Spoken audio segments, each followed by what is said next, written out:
함께 봉독한 욥기 42장 1절에서 3절로 이제 알았고 깨달았습니다. 이 제목으로 말씀을 나누고자 합니다. 사람의 살면서 때로는 고통과 고난의 시간이 찾아오지요. 아마 순풍에 돛단 듯이 참 어려움 없이 이렇게 살아가기를 다 원하지만 누구든지 여러 고난과 고통의 시간들이 찾아왔었고 또 찾아올지도 모르는 것입니다. 그런데 우리가 고난과 고통을 당해봐서 알지만 그 고난과 그 어려운 문제들도 나를 힘들게 합니다. 그런데 이거보다 더 힘든 것이 있는데요.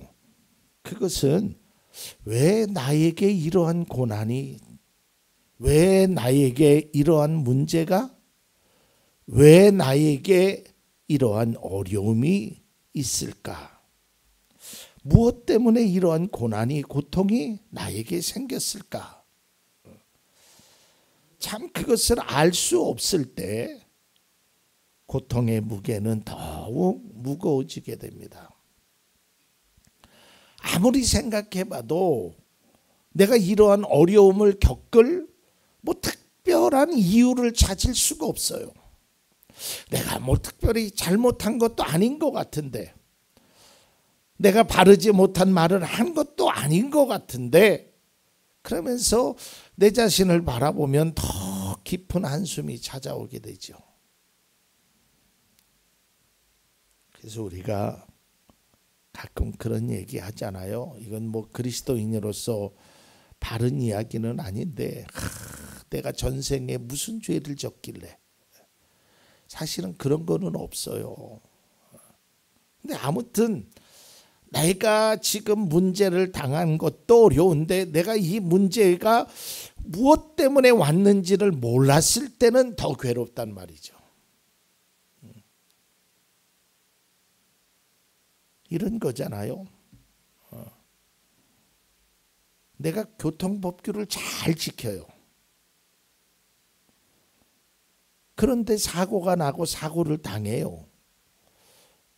아니 다른 사람은 신호 위반도 하고 차선 위반도 하고 속도 위반도 하고 막 잘 다니는데 나는 정확하게 그렇게 하는데도 사고가 나에게 있어요. 나는 공부를 열심히 했어요. 근데 불합격되는 거예요. 도대체 이유가 뭘까? 뭐가 잘못되었을까? 인생에는 이러한 고민을 번뇌를 하는 시간들이 많이 존재한단 말이죠.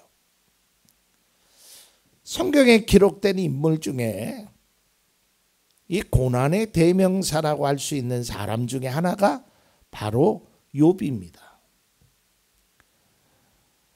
욥이 어떤 사람이냐는 우리가 욥기서 1장을 보면 하나님께서 욥에 대해서 이렇게 평가하십니다. 1장 8절입니다. 주님께서 사탄에게 말씀하셨다. 너는 내 종 욥을 잘 살펴보았느냐? 이 세상에는 그 사람만큼 흠이 없고 정직한 사람, 그렇게 하나님을 경외하며 악을 멀리하는 사람은 없다. 독보적이라는 거죠. 그런 사람 없다라는 거예요. 하나님께서 인정하고 자랑한 사람, 그 사람이 바로 욥이에요. 그런데 그런 사람인 욥이 고난을 당하는 거예요. 욥의 고난은 인간으로서 경험할 수 없는 아주 최악 중에 최악이었어요. 한순간에 모든 것이 다 잃어버려요. 도미노처럼 다 무너졌어요. 자신의 건강마저도 잃게 됩니다. 이처럼 고난을 겪게 된 욥은 겉으로는 하나님을 경외한다고 하였지만 내적으로는 욥기서를 읽어보면 왜 나에게 이러한 고난이 있을까? 이 물음에 항상 답을 찾으려고 노력했어요. 그리고 하나님이 하시는 일을 이해할 수가 없었어요. 아니 하나님이 나를 사랑하신다면, 하나님이 계신다면, 하나님 내가 뭘 잘못했길래 나에게 이러한 고난이 있습니까? 이걸 찾으려고 욥은 무단히도 애썼단 말이죠. 그 욥이 우리가 알다시피 이제 1장에서 욥에 대한 평가가 나오고요. 그 다음에 이제 3장서부터 38장에 이르기까지 이 세 친구와의 계속적으로 논쟁이 일어납니다. 그 논쟁의 핵심은 이거예요. 그 세 친구들은 욥에게 이렇게 얘기하는 거야. 야, 네가 뭔가를 잘못했으니까, 하나님 앞에 뭔가를 죄를 졌으니까 네가 이렇게 고난을 당하는 거지. 잘 생각해 봐라. 근데 욥은 거기에 대해서 반론을 하는 거 아니다. 나는 그런 일을 해본 적도 없고 그런 일을 행하지도 않았다. 이 반론이 3장서부터 38장까지 계속적으로 이루어져. 욥은 이런 표현을 합니다. 욥기 6장 10절입니다. 그것이 오히려 내게 위로가 되고 이렇게 무자비한 고통 속에서도 그것이 오히려 내 기쁨이 될 것이다. 나는 거룩하신 분의 말씀을 거역하지 않았다. 아주 자신 있게 당당하게 얘기하는 거예요. 무자비한 고통 속에서도 나는 거룩한 분의 말씀을 거역하지 않았다라고 말하는 겁니다. 그런데 그럼에도 불구하고 스스로 내가 당하고 있는 고난의 이유가 뭔지를 알지 못했어요. 도무지 이해할 수 없다라는 것이죠. 내게 무슨 문제가 있었길래 이처럼 고난을 당하는지. 그래서 하나님께 따지듯이 이렇게 말을 합니다. 욥기서 10장 7절입니다. 내게 죄가 없다는 것과 주님의 손에서 나를 빼낼 사람이 없다는 것은 주님께서도 아시지 않습니까? 이게 뭐예요? 하나님, 내가 죄가 없다는 것, 그리고 내가 이 고통 속에서 나를 빼서 건져주실 분은 하나님밖에 없다는 것 주님 아시죠? 근데 왜 내가 지금까지 이렇게 고통을 당해야 됩니까? 내가 지금 이렇게 왜 어려움을 당해야 됩니까? 나는 너무 억울하다라는 거예요.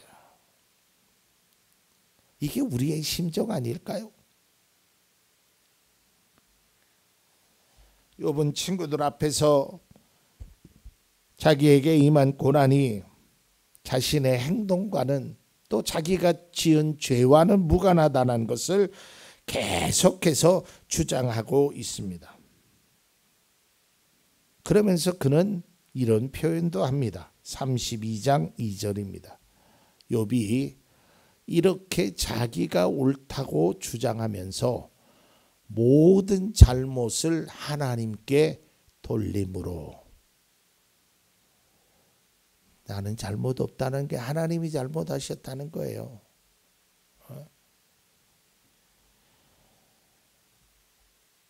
또한 욥은 자신이 겪고 있는 고난 중에 그런 마음과 생각으로 하나님께 이루는 원망도 합니다.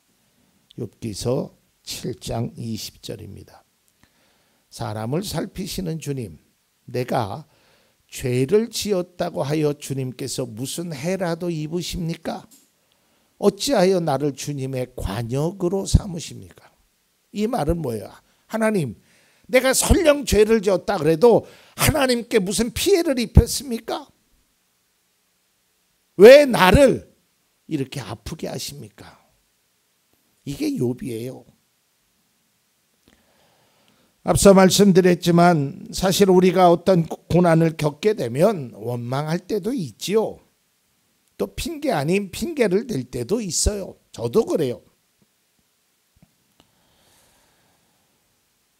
그리고 섣불리 판단을 하게 됩니다. 이치에 맞지 않는 말로.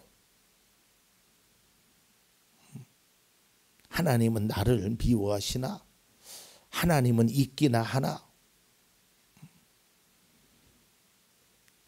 제가 예전에 알고 있었던 어떤 청년은 삶의 무게가, 고통의 무게가 너무 무거우니까 산에 올라가서 기도하면서 하나님 앞에 삿대질을 했다라는 거 아니에요? 당신이 살아계신다면 나한테 어떻게 이럴 수가 있습니까? 얼마나 힘들었으면, 내가 얼마나 힘들어야 당신이 괜찮겠습니까? 뭐 이 정도로 막 속에서 애완이 막 감정이 북받치는, 하나님 앞에 손가락질도 했다라는 거예요.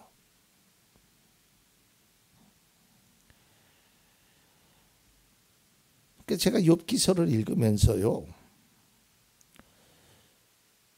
그 욥의 믿음이 하나님에 대한 이 불확실성이 존재한다라는 것을 볼 수 있어요. 우리가 고통 중에 그래요. 왜 하나님은 내 기도를 안 들어주실까? 내가 보면 우리 교회에 어떤 사람은 저분은 기도하면 저렇게 응답받았다고 그러고, 저분은 복받았다고 그러고, 저분은 은혜 받았다고 그러는데 왜 내 기도는 들어주시지 않을까? 나만 불행한 것 같아요. 나만 속상한 것 같아요. 근데 우리 모두가 다 그런 속상함을 경험해 봤다라는 것이죠. 욥은 이렇게 이야기합니다. 10장 12절에서 13절. 주님께서 나에게 생명과 사랑을 주시고 나를 돌보셔서 내 숨결까지 지켜주셨습니다. 아직 넘기지 마세요. 자, 이게 평상시 우리의 고백이에요. 하나님은 나에게 생명도 주시고 사랑도 주시고 돌봐주시고 지켜주셨습니다. 그러나 이제 반전이 일어납니다. 13절에 그러나 지금 생각해 보니 주님께서는 늘 나를 해치실 생각을 몰래 품고 계셨습니다. 언제요? 내가 고통당할 때. 그러니까 하나님에 대한 원망이 있는 거죠. 이게 우리의 모습이에요, 사실은. 욥은 고난 중에 하나님이 이랬다 저랬다, 하나님은 좋으신 분이다, 하나님은 나를 사랑하시는 분이다 이랬다가 가만히 생각해 보면 하나님은 내가 고난 당할 때 외면하시는 분이다, 하나님은 나를 힘들게 하시는 분이다. 이게 이제 냉탕과 온탕을 왔다 갔다 하듯이 신앙의 불안정한 모습이 욥의 삶에 있단 말이죠.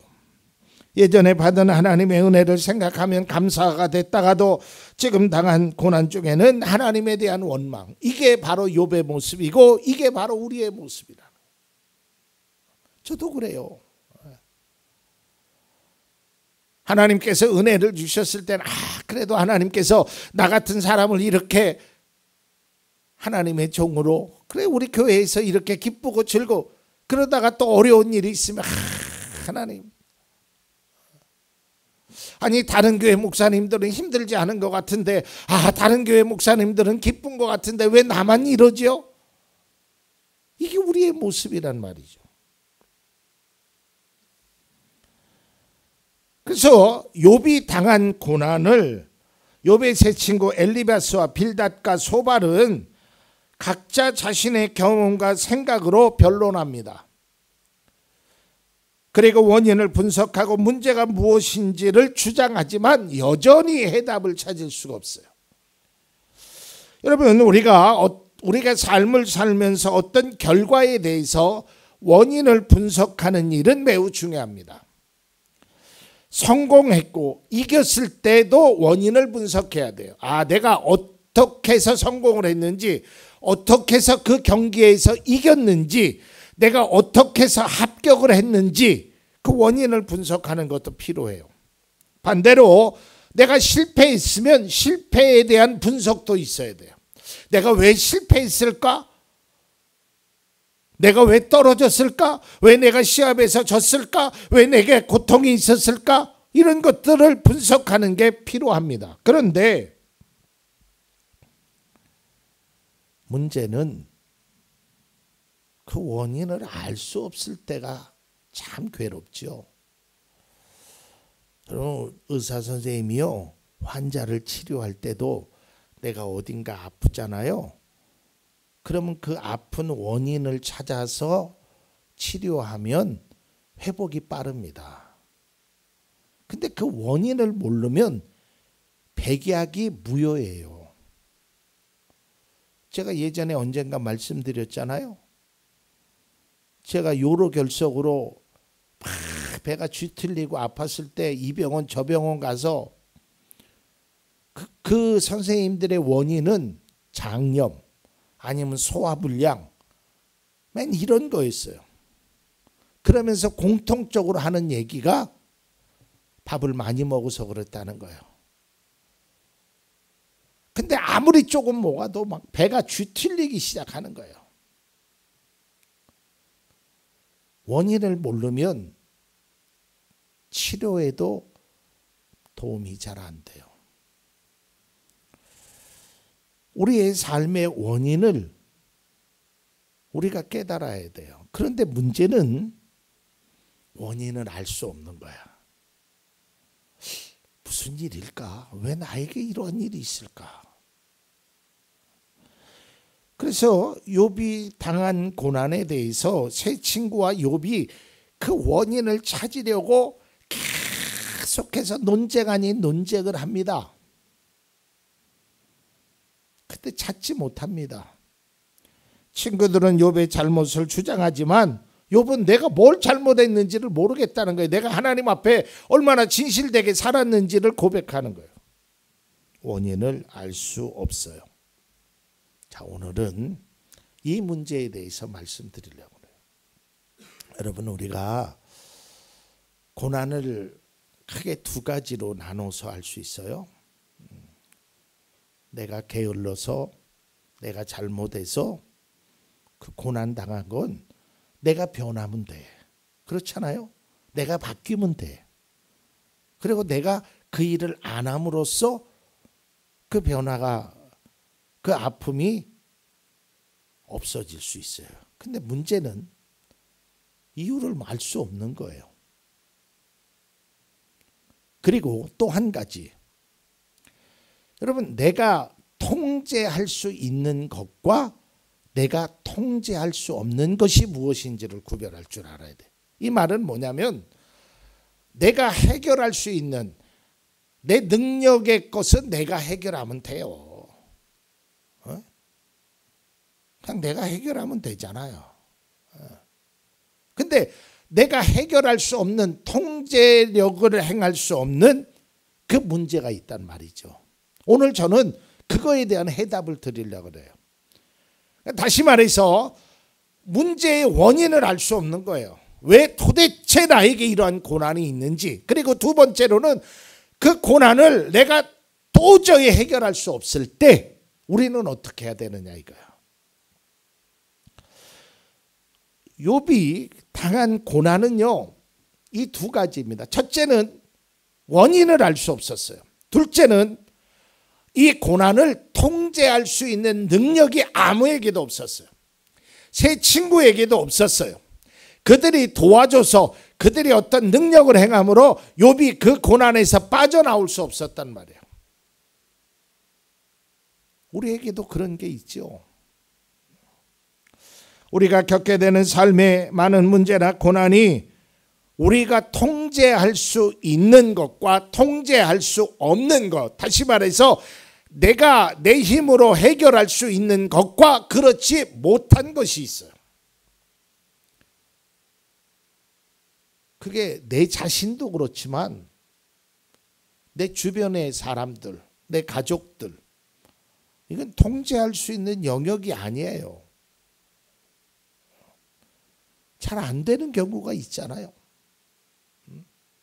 또 내 자신도 내가 통제할 수 없을 때가 있잖아, 내 힘으로. 욥의 고난은 이런 것이었어요.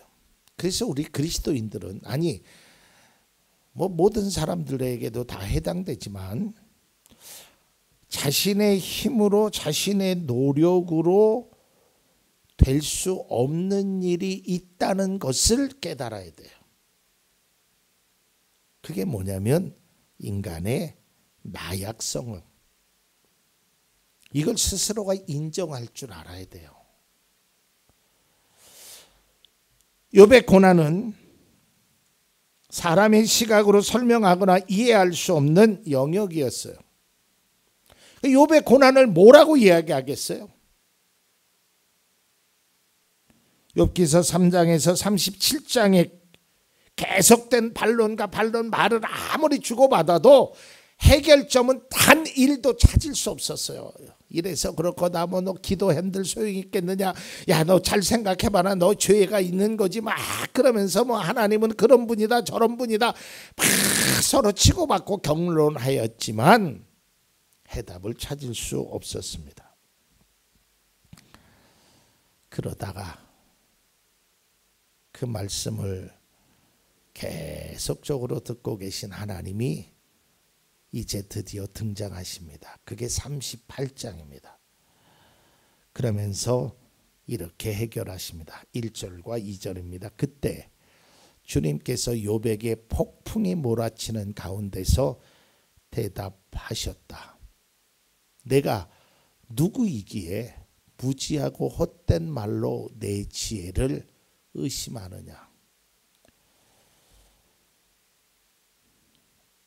그러면서 하나님께서 38장 이제 1절에 그런 질문을 하시고 3절에서 하나님이 어떠한 분임을 쫙 설명해요. 이 말은요, 1절과 2절을 조금 더 쉽게 표현하면, 야 네가 뭔데 나를 이랬다 저랬다 하느냐, 이런 말이에요. 하나님이 네가 뭘 안다고, 나에 대해서 뭘 안다고 네가 그런 말을 하느냐. 욥에게 책망의 말씀을 합니다.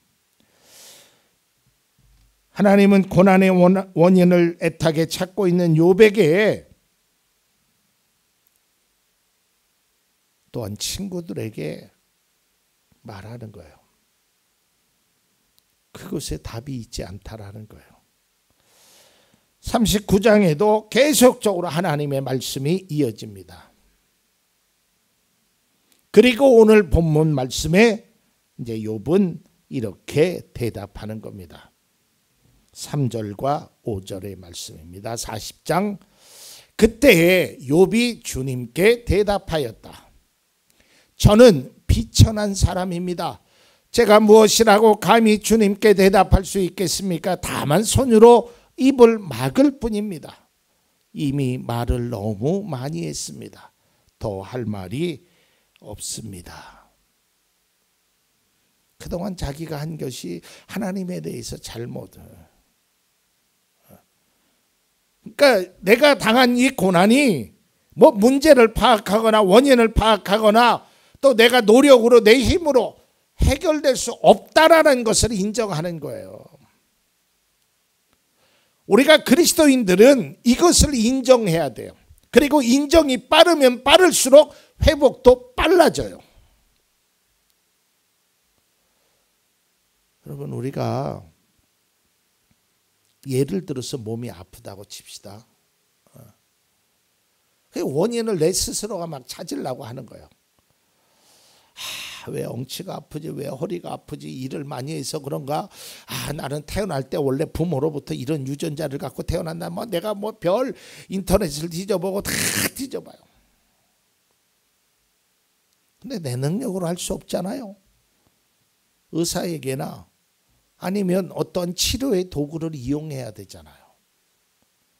거기에다 맡기는 거예요. 내 영역 속에 살 수 없는 건 맡기는 거예요. 그러면 회복의 시간도 빨라져요. 그동안 우리가 헛고생한 일들이 너무 많이 있단 말이죠. 성경이 말하잖아요. 예수님께서 말씀하시잖아요. 수고하고 무거운 짐진 자들아 다 내게로 오라. 이 말씀의 원어가 비틀거리며 살아가는 존재들아 다 내게로 오라라고 이미 해답을 말씀해 주셨어요. 우리가 할 수 없는 영역의 문제, 우리가 풀 수 없는 고난의 문제를 내게 와서 맡기라. 목마른 자들아 다 내게로 오라. 가난한 자들아 다 내게로 와라. 다 주님이 말씀하셨단 말이죠. 그런데 우리는 원인만 찾으려고 우리는 그 하나님 앞에 그 통제할 수 없는 것을 내 힘으로 해결하려고 하니까 시간이 지나면 지날수록 더 힘들어지는 거예요. 맡겨보십시오.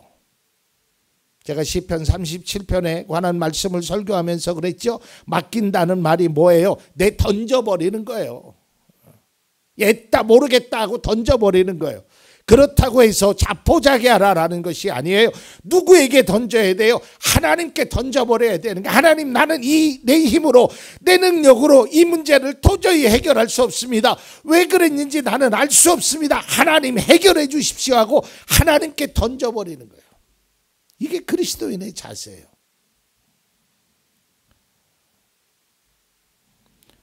이제 말씀을 맺고자 합니다. 우리가 삶을 살다 보면 어려운 상황을 만나게 되지요. 앞서도 말씀드렸지만 우리가 해결할 수 있는 문제는 그냥 우리가 해결하면 됩니다. 내가 해결할 수 있는 범위 것은 내가 그런 거 굳이 하나님 앞에 기도하지 않아도 돼요. 예전에 제가 여기 교회를 이전하면서 이제 여러 가지 기도를 했어요. 하나님께. 그러니까 제가 해결할 수 없는 영역들은 다 해결해 주시더라고 하나님이. 근데 어떤 일이 있었어요. 그게 이제 구체적으로 얘기하면 방충망을 설치하는 문제였어요. 그래서 하나님이 방충망을 설치해야 되는데 그때 제게 들린 음성은 그건 네가 해라라는 거예요. 그때 교회 재정에서 해결할 수 있는 능력이 있었거든요. 그냥 제가 해결한 거예요. 그게 하나님의 뜻이에요. 그러니까 우리가 해결할 수 있는 건 그냥 하면 돼요. 그런 것까지 굳이 하나님께 기도하지 않아도 괜찮아요. 그런데 내가 해결할 수 없는 것, 내 통제 영역이 아닌 것, 그럼 맡겨야 되지 않겠어요? 사실 우리가 해결할 수 있는 것보다 해결할 수 없는 것이 더 많죠. 우리의 기도의 제목을 보세요. 내가 해결할 수 있는 거는요, 열에 하나도 안 돼요. 다 해결할 수 없는 문제예요.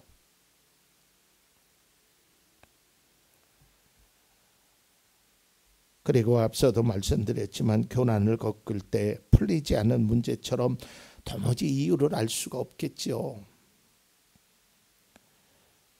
그 원인을 찾으려다가요 해결도 못하고 낭망하게 돼요. 자꾸 가슴만 두들겨요. 왜 나한테, 왜 나에게, 왜 나는 이러냐 하고 한탄만 해요. 그게 해결에 도움이 안 돼요. 좌절과 낙심만 됩니다. 사랑하는 성도 여러분, 풀리지 않는 문제 혹은 해결할 수 없는 어려움이 있다면 그 원인을 따지지 마십시오.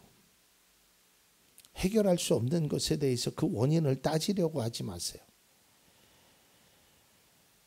원인을 찾기도 어렵고요. 설령 찾는다고 해서 그게 해결에 도움이 되질 않습니다.